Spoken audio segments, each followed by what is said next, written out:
Los paras también tenían crematorios en Antioquia. Artículo de la página web verdadabierta.com, 9 de mayo 2010. Por primera vez, un ex paramilitar se refiere al uso de este mecanismo de desaparición forzada en el Valle de Aburrá. La fiscalía investiga con base en su testimonio, y se espera que otros excombatientes aporten más información. Los paramilitares pusieron en práctica la sistematicidad del horror en diversas regiones del país. La orden impartida a finales de la década del 90 por los comandantes de las Autodefensas Unidas de Colombia de desaparecer a sus enemigos de cualquier manera, para no dejar rastros, y evitar que las cifras de homicidios crecieran de manera desproporcionada en las zonas urbanas, tuvo en Medellín y el área metropolitana una de las expresiones más crueles de la guerra paramilitar, la utilización de hornos crematorios. De este macabro mecanismo, se han tenido referencias de su existencia en norte de Santander. Paramilitares de la SAUT que operaron en esa región del país, entre ellos Iván Laverde Zapata, alias El Iguano, han confesado ante fiscales de la Unidad Nacional de Justicia y Paz que en áreas rurales del corregimiento Juan Frío, de Villa del Rosario y Puerto Santander, se construyeron hornos crematorios para incinerar a sus víctimas. En Medellín el tema de los hornos crematorios de la SAUT no pasaba de ser un rumor desde hace varios años. En el mundo de la criminalidad, se decía con insistencia que los paramilitares se llevaban a la gente y la quemaban para desaparecerla, pero nadie ofrecía información precisa que permitiera afirmar o desmentir el asunto. No obstante, la realidad le viene ganando terreno al rumor, gracias al empeño de varios investigadores judiciales adscritos a Justicia y Paz, que rastrean el tema desde hace varios meses. Hoy ya tienen datos concretos, aunque parciales, que los están llevando a constatar que sí se dio esa práctica de desaparición forzada, pero, como ellos mismos admiten, aún falta más información. Los datos iniciales, que develan esa realidad, los viene aportando desde hace varios meses un ex paramilitar que decidió colaborar con la justicia. Verdadabierta.com tuvo acceso a varios apartes de los testimonios entregados a los funcionarios judiciales, a través de los cuales es posible dimensionar la extrema crueldad a la que llegaron los grupos armados ilegales de extrema derecha en Medellín, varios municipios del área metropolitana y en el oriente antioqueño. Verdadabierta.com reserva la identidad del ex paramilitar, que ha venido aportando su testimonio para contribuir a la verdad de lo ocurrido en la capital antioqueña y municipios vecinos, durante la etapa de penetración y consolidación de los bloques paramilitares de la SAUT. Hay muchos muertos que no se han encontrado, porque aquí en Medellín, a las afueras, a una hora, se encontraban unos hornos crematorios. Hubo mucha gente quemada.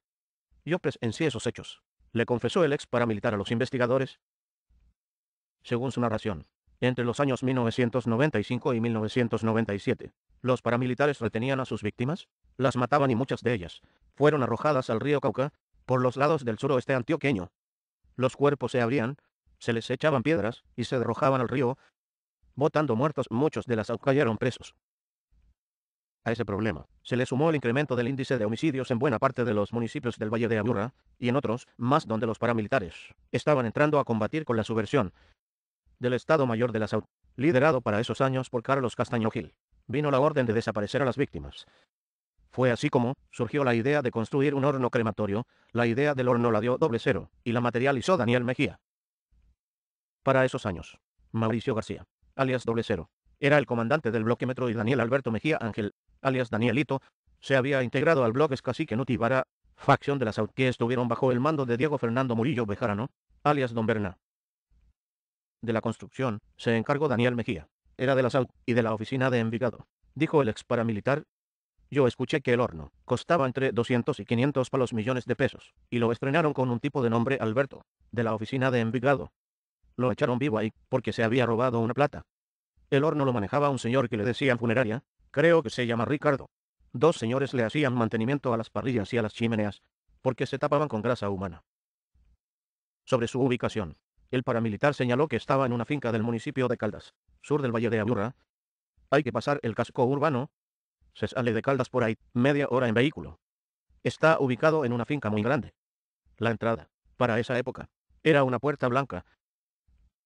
Ya dentro de la propiedad, el ex paramilitar describió con detalles el inmueble, la primera casa en obra negra, y enseguida de la casa había como una especie de depósito, y más atrás, como a 70 u 80 metros, funcionaba supuestamente una ladrillera. Se veían dos chimeneas en el techo. En la entrada había un primer piso con antejardín bien decorado, y de ahí a mano derecha se bajaba por unas escalas como de 5 metros. Cuando se llegaba al final, se observaba un horno grande de panadería industrial. Sobre el horno como tal detalló lo siguiente: la puerta era hermética, de palanca, se cerraba y quedaba incrustada en un marco de pared. Tenía vidrios muy gruesos, como blindados. En la parte de afuera, contaba con 3 botones. Un botón rojo, para prender y los otros 2, para graduar la temperatura. Por dentro, el horno era metálico, y tenía como una especie de mesón firme. Tenía resistencias, unas abajo del mesón, como una especie de parrillas. A los lados del mesón también había resistencias. Al fondo de la pieza quedaban 2 ventiladores. Nos decían que ahí no podíamos fumar. Olía como a chicharrón quemado. En el horno solo cabía una persona. Los cuerpos eran enganchados al mesón. Cuando subían la temperatura, los cuerpos se levantaban. Mucha gente se moría antes de entrar al horno. Según sus cálculos, en la semana eran conducidas allí entre 10 y 20 personas, y se tenía un procedimiento para ello. Cuando nosotros llegábamos con las personas, vivas o muertas, tocábamos y nos decían esos insumos, llévelos para el fondo.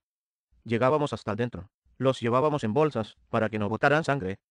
Los desangrábamos. Nos preguntaban, ¿quién manda eso? Alías J. y Daniel mandaban mucho. Llevaban una carpeta, donde anotaban todo. El que anotaba era un señor como de 45 años, bajito, cejón. Nosotros entrábamos y teníamos que esperar las cenizas. El procedimiento duraba como 20 minutos, pero cuando estaba encendido eran como 5 minutos.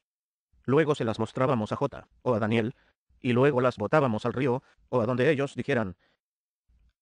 Ante los investigadores judiciales no negó su participación en la comisión de varios crímenes bajo esa modalidad. A unos los llevé muertos, y a otros los llevé vivos. Llevé más de 50 muertos y vivos más de 15. Entre las víctimas que recuerda se encuentran 2 hermanos de apellido Vanegas, ganaderos de profesión, quienes fueron retenidos en el sector de Belén, suroccidente de Medellín, por orden de Daniel Mejía. Según los paramilitares, los hombres fueron asesinados porque financiaban un frente de la guerrilla de las FARC. Con su muerte en el horno crematorio, se puso a funcionar para toda clase de personas, pues según el relato del ex paramilitar, hasta ese momento, era usado para personalidades solamente.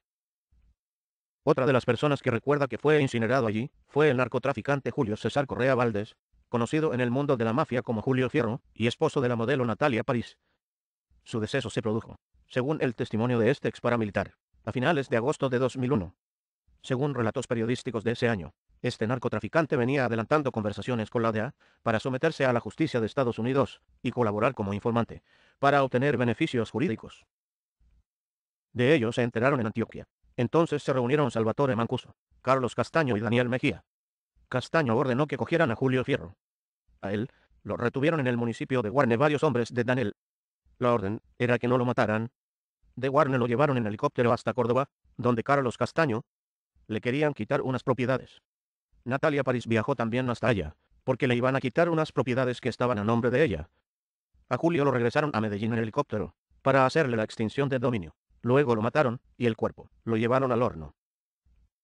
Lo más paradójico de lo narrado por este ex paramilitar, es que ofrece una versión que podría aclarar lo ocurrido con alias Danielito, desaparecido desde el 25 de noviembre de 2006, 2 semanas después de abandonar el centro de reclusión de La Ceja, Antioquia, donde permanecían recluidos los jefes de la SAUD. De allí salió, porque contra él no pesaba orden de captura de alguna. Él fue víctima de su propio invento, dijo el ex paramilitar entrevistado por los funcionarios judiciales. A Daniel lo desaparecieron junto con 10 de sus escoltas en ese horno. Una noche me llamó un amigo, y me dijo se tragaron a Daniel, el patrón, y nunca más supe de él. Tampoco sé qué pasó después con ese horno. Investigadores sociales de la Universidad de Antioquia, que trabajan sobre este tipo de fenómenos criminales, y que solicitaron la reserva de la fuente, indicaron que la existencia de hornos crematorios en norte de Santander, y en Antioquia evidencia que se trata de una manera de industrializar la criminalidad. Había una orden superior de desaparecer las víctimas a toda costa, y en ese sentido, es que aparecen los desmembramientos, las fosas, los ríos y los hornos como técnicas eficaces de acabar con el llamado enemigo. Lo que revela este tipo de criminalidad, agregan los investigadores sociales, es su carácter sistemático y selectivo, lo que quiere decir que toda esa criminalidad fue planificada, tanto que no se puede perder de vista que los paramilitares tuvieron escuelas en donde preparaban a los combatientes en diversas actividades. Allá y los convertían en máquinas de guerra a través de una división interna del trabajo, especificada por técnicas criminales. La Fiscalía espera que otros ex paramilitares, ya sea que estén postulados a los beneficios de justicia y paz, privados de la libertad por crímenes juzgados por la justicia ordinaria o libres, sin requerimientos de la justicia, contribuyan a precisar aún más los detalles sobre este tipo de desaparición forzada, con el fin no solo de establecer la ubicación exacta del horno crematorio, sino de identificar a las víctimas que fueron conducidas a esa macabra máquina de la muerte.